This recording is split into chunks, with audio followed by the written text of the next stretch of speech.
Me llamaban fracasada, desertora, decían que no tenía madera para seguir normas, que no soportaba la jerarquía, que jamás aguantaría en un entorno disciplinado. En cada cena familiar brindaban por los ascensos de mi hermana menor en la Guardia Civil y me ignoraban por completo. Para ellos era la sombra de una cadete que alguna vez prometía, pero que se había venido abajo. No sabían que me fui no por debilidad, sino porque la verdad no siempre viste de uniforme. Me llamo Lara Saura y si nunca supieron en qué me convertí, es porque nunca estuve destinada a ser vista. Dijeron que no encajaba en uniforme. Así que construí mi propia guerra sin él. Era una mañana abrasadora en Zaragoza cuando llegué al campo de entrenamiento. Una más entre los visitantes. Pantalones, tácticos, cortavientos negro, credencial prendida al pecho. Neutral, invisible, calculada. Mantenía la mirada fija en los cadetes, marchando al unísono, sus botas golpeando la tierra seca con ritmo. Mi hermana Clara gritaba órdenes con toda la energía de una subteniente en ascenso. No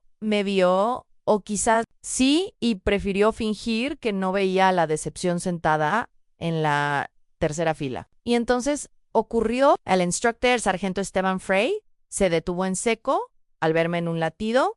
2. Marchó directo hacia mí con pasos precisos y certeros. Cada zancada sonaba sentencia. Murmullos recorrían las gradas mientras los cadetes se frenaban en seco. Entonces saludó. Comandante Sauran, señora. No fui informado de su visita hoy en el mundo. Enmudeció. El sol seguía ardiendo, pero el aire se volvió gélido. La voz de Clara se quebró. Sus manos, antes firmes en el fusil de instrucción, temblaron. El metal cayó con un golpe sordo sobre el cemento. Cabezas giraron, bocas se abrieron, y yo dije con toda la serenidad de quien está acostumbrada a ser subestimada en descanso: sargento, estoy fuera de servicio, que no trascienda. Pero ya todo ardía de preguntas. Ese fue el instante en que todo cambió. No solo para Clara, sino para la familia que creía que me había esfumado. No entendían que no desaparecí, chame, volví invisible, y ahora las sombras salían a la luz. El mensaje llegó como una orden,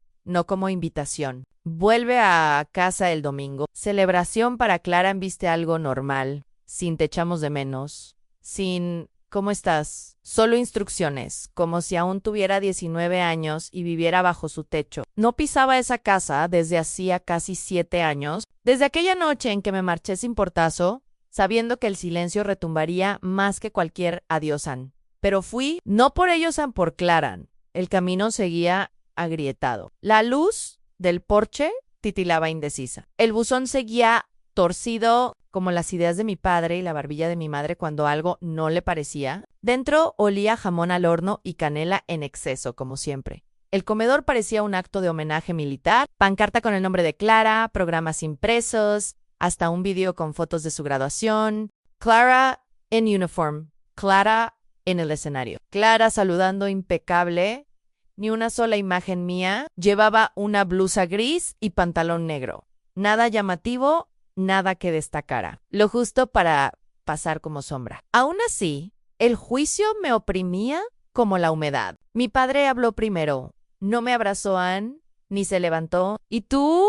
¿En qué andas ahora?, preguntó, con la vista ya de vuelta al proyector. Antes de que pudiera responder, empezó a alardear del último ascenso de Clara, sus puntuaciones, su puesto en el top del curso. Mi madre asentía, copa en mano. Mi tía Eugenia, desde la mesa del buffet, soltó con media sonrisa. ¿Tú no trabajabas de camarera en el Vips? Pues parece que te quedaste ahí. Entrecortadas risas educadas llenaron el salón y yo sonreí, con precisión medida. Ahora soy mejor sirviendo, dije con voz serena. Lo solté como querían, suave y cortante a la vez. Entonces llegó ese momento que siempre se colaba como un reloj a la desestimación disfrazada de normalidad. Clara, ¿puedes traer más tenedores de la cocina?, preguntó alguien. Y agua, las jarras están vacías. A nadie más se movió. Nadie preguntó si me molestaba. Se daba por hecho que lo haría, que debía hacerlo. Así que fui, llevé los cubiertos, llené las jarras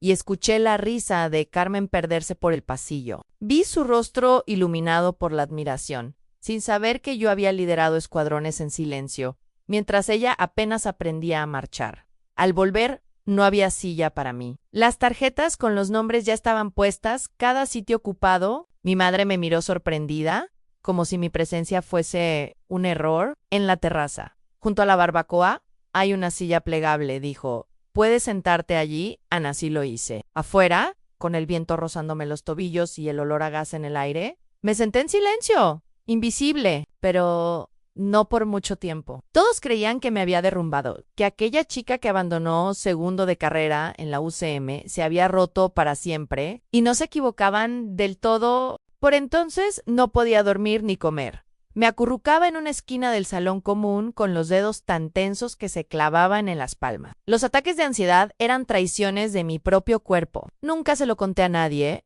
ni a Carmen, sobre todo no a Carmen. El punto de quiebre llegó en un simulacro nocturno. Me quedé paralizada. El jefe gritó que yo era Material Civil y todos rieron. Antes del amanecer ya tenía la mochila hecha. Una semana después entraba en otra oficina, entregaba todos mis carnés y firmaba un contrato cuya copia ni siquiera podía conservar. Lo llamaban Programa de Defensa Civil, hecho sin registro, sin reconocimiento, operando bajo inteligencia civil, silencioso, vital, una unidad para misiones demasiado sensibles como para constar en papel, pero demasiado importantes como para ignorarlas. Desde ese día, Clara Romero dejó de existir en cualquier sistema accesible. No desaparecí, me borraron. Las misiones no eran heroicas. Nada de desfiles ni medallas, solo reuniones en salas sin ventanas, equipos que nunca encajaban bien, y la certeza constante de que si me atrapaban,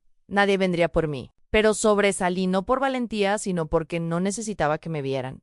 Aprendí a desaparecer a plena vista. Hablaba 7 dialectos al cabo de 3 años. Mi color de pelo cambiaba con las estaciones. Mi tono se adaptaba a cada lugar. Volví útil, eficiente, fiable, pero nunca completamente conocida. La última misión que dirigí antes de pasar a estrategia me dejó una cicatriz justo encima del omóplato derecho, una señal de que hasta los fantasmas sangran. 36 me sacaron de las operaciones de campo y me integraron en el Comando Interdepartamental en Estrategia, Coordinación de Datos, Análisis de Patrones. En resumen, me convertí en quien ve el mapa antes del movimiento. Y sin embargo, en la mesa de mis padres creían que era una camarera, una que nunca terminó nada. Una advertencia que citaban cuando Carmen tenía problemas. No hagas de una. Claran, esa noche, sentada en la silla metálica fría junto a la barbacoa, recibí la alerta. Una vibración en el dispositivo seguro que llevaba cosido al forro del abrigo. Imposible confundirlo con un móvil. Lo saqué, encendí la pantalla. Asignación de observadora emitida. Protocolo hecho en Fuerte Garnata. Iniciar evaluación pasiva. No se requiere contacto. Sonreí. No estaba de vuelta porque los extrañara. Volvía porque el mundo en el que ellos creían que no tenía lugar todavía me necesitaba. Y ahora tenía asuntos en la misma base donde se entrenaba. Carmen Fuerte Gómez ya estaba despierto cuando llegué. Los entrenamientos matutinos retumbaban por la llanura como si fueran maniobras de guerra, botas golpeando el suelo seco, voces firmes, llenas de disciplina. Aparqué en la zona civil lo suficientemente lejos para no llamar la atención, pero cerca para sentir la rigidez del ambiente. Cada paso era exacto, cada rostro mostraba propósito. Crucé la entrada sur con mi credencial de acceso bien guardada en un bolsillo lateral, sin rangos, sin insignias, solo un código de serie que solo 3 personas en la base podían descifrar. Para los guardias no era más que otra analista en rotación. La unidad de Clara estaba en formación en el campo inferior, sus siluetas firmes bajo el sol naciente. Ella estaba delante, con los brazos bien colocados a la espalda, la barbilla erguida como enseñan a los cadetes para proyectar seguridad, y aún así no me vio. Pero él sí. El sargento Diego, Frey temido por destrozar la moral de los nuevos en menos de 3 minutos. Caminaba entre la formación gritando el ritmo, su voz era un látigo, los reclutas se alineaban al paso, columna recta, entonces se detuvo en seco, giró la cabeza un poco entrecerrando los ojos hacia las gradas de observación directamente hacia mí. Al principio no hubo reconocimiento, solo cálculo. Luego algo cambió, se irguió con más fuerza, giró los pies y avanzó. En medio de 50 reclutas y media docena de instructores, El sargento Frey marchó hacia mí como una cuchilla cortando. El aire matinal, las gradas enmudecieron, incluso el viento se detuvo al detenerse a medio metro de mí. No habló de inmediato. Saludó comandante Roar. Señora, no me informaron que vendría a supervisar hoy el peso de ese título. Cayó como un arma. Descargada Clara se giró el ceño fruncido, los labios apenas entreabiertos. Luego se le escaparon los dedos. El fusil de entrenamiento que sostenía se estrelló contra el suelo con un sonido metálico. Alguien susurró cerca de ella. ¿Es su hermana? Una comandante. No me inmuté, estoy fuera de servicio. Respondí, sin alterarme. No es necesario anunciarlo. Continué con lo previsto. El sargento Frey asintió sin decir más. Giró con precisión las botas marcando el terreno y regresó a su puesto. Pero el entrenamiento no continuó de inmediato, el silencio persistió. Clara miraba al frente inmóvil impenetrable, las miradas se volvían hacia mí, como si fuera una leyenda hecha carne, un espectro con galones. Solo me quedé 15 minutos, lo justo para que los murmullos crecieran en rumores. Al salir por la puerta lateral, ya sabía lo que vendría ecos por toda la base. Dudas, búsquedas en archivos y Clara. Ellery, la promesa dorada, tendría que preguntarse ¿quién soy en realidad? Aquella noche Clara no durmió. Lo sabía porque ya había visto esa expresión antes, la mandíbula tensa, los ojos demasiado abiertos. Es lo que pasa cuando el mundo se inclina y nada encaja como te enseñaron. Dijeron que abandoné, nunca le contaron. Que lo hice a propósito en la residencia mientras su compañera roncaba. Clara por fin buscó la vieja bolsa de gimnasio que le di el año pasado. Entonces fingí que contenía ropa y algunas barritas de mi último viaje. No se molestó en mirar. Hasta ahora, en un bolsillo lateral, encontró una unidad de acero cepillado del tamaño de una baraja, sin marcas ni logo, solo una rejilla tenue grabada en un lado. Vibró suavemente al tocarla. Sus dedos flotaron sobre la tableta. La conectó. La pantalla parpadeó solicitud de acceso terminal. Hecho autorización civil. Se quedó paralizada. ¿Qué demonios era hecho? Dudó. Luego ingresó sus credenciales de cadete. Acceso básico, permisos limitados, lo justo para asomar, no para entrar la pantalla. Se sacudió texto, deslizándose demasiado rápido para leer luego una línea brillando en letras blancas. Sobre fondo negro, acceso registrado, alerta de supervisión activada. Luego todo se apagó, sin aviso, sin menú, solo negro. Clara retiró la unidad con el corazón acelerado, sin saber si acababa de activar un simulacro o algo mucho más serio. Mientras, tanto al otro lado de la base, yo ya estaba bien despierta, mi línea segura, vibraba como un nervio, expuesto intrusión no autorizada, nodo interno, alerta Roar, A1. Me incorporé de golpe. Ese código estaba retirado oculto. No estaba vinculado a ningún sistema actual, y sin embargo alguien lo había activado desde dentro de Fort Gómez. Solo 2 personas en el mundo tenían acceso físico a esa unidad. Una era yo, la otra, mi hermana. A las 12:43 de la madrugada estaba en el centro de coordinación sentada frente a la mayor Evelyn Salas, la analista más fría del suroeste. Me deslizó una tablet. Comandante Roar dijo, hemos rastreado la señal. Activó un bloqueo de proximidad en datos clasificados relacionados con una operación encubierta.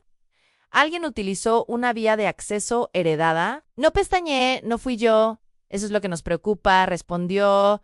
No pidió autorización. Me entregó una Orden de rastreo de 48, Forest Directive, Full Diagnostic Access, Silent Flag, No Official Report. Ya sabía de antemano lo que hallaría. De vuelta en mi despacho, descifré los metadatos manualmente, desordenados, pero detecté la firma del dispositivo, la unidad metálica que yo misma introduje en el bolso de Carrara. Y en aquel instante comprendí que ella no solo había encontrado un disco, había activado una trampa que llevaba años esperando estallar. No fui a los barracones de Carrara. La hicieron traer al ala de operaciones, sin ventanas, silenciosa, aséptica. Entró con aspecto de cadete modelo, hombros tensos, mandíbula firme, ni un pelo fuera de sitio, pero cuando me vio Sergeant Frey, su compostura flaqueó. La silla en siéntate, obedeció sin vacilar, aunque noté que apretaba con fuerza el borde del asiento. No tienes que dar explicaciones aún, dije, pero necesitas entender. Mostré la unidad a la que había accedido. Eso no es un archivo de entrenamiento, es un nodo de seguridad federal vinculado a operaciones hecho AN. Lo que activaste estaba diseñado para detectar agentes extranjeros, no a curiosas reclutas. Subas tembló, no pretendía hacerlo. Lo sé, pero la intención no borra el daño. Bajó la mirada, avergonzada. ¿Tienes idea de lo que tocaste? Pregunté suavemente. Negó con la cabeza. Ese disco enlaza con un programa que no figura en fichero alguno. Mira, con archivos que, si se extrajesen, podrían comprometer a agentes todavía encubiertos. No abriste una puerta, abriste un boquete en un muro que debía permanecer sellado. ¿Alzó la vista? ¿De verdad todo esto soy yo? No, susurró. ¿Por qué nunca me lo contaste? Porque a veces sobrevivir exige silencio, sobre todo cuando nadie pregunta. El sargento Frey cruzó los brazos ansí. Ella falla comandante. Ambos estáis acabados. Asenchi, soy consciente. Luego la Mayer no voy a denunciarte. Sus ojos se agrandaron. ¿Por qué? Porque vas a ayudarme a resolver esto. Dudó, luego asintió lentamente como quien toma algo que nunca le enseñaron a sostener. ¿Y así dejamos de ser hermanas enfrentadas? Nos convertimos en cómplices de una tormenta que ninguna inició, pero que ambas debíamos culminar. Revisando los registros, Cara se sentó junto a mí, callada, repasando línea tras línea de accesos, mientras el sargento Frey permanecía detrás como una estatua. La brecha no fue profunda, lo justo para despertar algo que jamás debió activarse. Entonces Lovay, la firma de un archivo dentro de un servidor antiguo de hace 5 años, disfrazado, mal etiquetado, oculto en un nodo de copia de seguridad, apenas usado en la encriptación. El patrón era conocido demasiado, conocido, métense, Sergio Vidal. Claudia parpadeó. ¿Quién? Un antiguo asesor técnico externo que lideró el desarrollo de interfaces tácticas en simulaciones. Alfa fue apartado cuando denunció una serie de modificaciones de código no autorizadas. Julia frunció. El señor creía que había desaparecido, lo hizo, respondí, pero no sin antes dejar trampas. Scripts latentes preparados para activarse si alguien se adentraba en su cementerio digital. El rostro de Claudia palideció. ¿No activaste una brecha? Le aseguré. ¿Pisaste una mina que él enterró hace años? Susurró. Así que no fue algo al azar. Ni de lejos permanecimos en silencio. Mientras la verdad se asentaba, Vidal había esperado. Enterró su código donde solo alguien como Claudia, joven, curiosa y demasiado cercana a mí, podría tropezar con él, y ahora con mi antiguo nivel de acceso, activando el sistema, tenía todo lo necesario para hacerme parecer una traidora. ¿Quería que me descubrieran?, dije en voz baja. Y tú le diste la puerta perfecta. Claudia no discutió, simplemente asintió. Luego susurró, ¿vamos a cerrarla? La sala del tribunal se sentía más como un juzgado que como una sala de informes, paneles de madera, filas estrechas de sillas y un silencio que oprimía las costillas. Sergio Vidal se mantenía tranquilo tras el atril, vestido como civil, pero, desprendiendo la misma arrogancia controlada de siempre, levantó un informe impreso y señaló un párrafo tachado. Esto, dijo, documenta el incumplimiento de la comandante Requena al no informar de bajas civiles durante la operación Storm Sioux. Voz era fría, ensayada, la implicación era clara. Había encubierto muertes para proteger mi reputación. El coronel presidente se giró hacia mí. Comandante, no me inmuté. Saqué de mi carpeta una copia plastificada de la orden original de Vidal. Su nombre, su fecha, su autorización para limpiar el perímetro sin confirmación de inteligencia. Él dio la orden, afirmé luego, cortó la comunicación para asegurarse de que nadie pudiera objetar. Hubo una pausa. Luego, el sargento Julia pidió permiso para reproducir un audio. Sonó por los altavoces mi voz de hace 5 años, firme, clara. No disparéis, posible presencia civil. Esperad confirmación de reconocimiento. Nadie se movió, nadie respiró. Entonces, Claudia se levantó. En sus manos estaba el registro de acceso que Vidal había activado 2 años antes, operando con una identidad falsa de contratista externo. No solo saboteó el sistema, dijo, también intentó reescribir la historia. Fue ese el momento en que el silencio cambió, no tenso, sino reverente. Por una vez, la verdad no tuvo que gritar, se sostuvo por sí sola. Me absolvieron sin ceremonias. Me devolvieron el acceso y el rango, pero no pedí reconocimiento. Ofrecieron una declaración pública, un discurso, un registro permanente con mi nombre, junto a la operación. Me negué si ser visible significa que otros pagan el precio. Dije, entonces prefiero quedarme donde no haga. Falta más tarde esa noche, Claudia me encontró en la pista de despegue, sin medallas, sin alardes, solo una insignia plateada sencilla prendida en su pecho. Un símbolo no de jerarquía, sino de liderazgo silencioso. Me la colocó en la mano. No quiero llevarla, dijo, quiero merecerla. No respondí, solo la abracé más fuerte de lo que lo había hecho en años. Antes de subir al jet le dejé una carta en su taquilla, solo una línea. Si alguna vez olvidas quién eres, empieza por aquí. Y mientras ascendía hacia el cielo oscuro, no llevaba el peso de un legado, solo paz.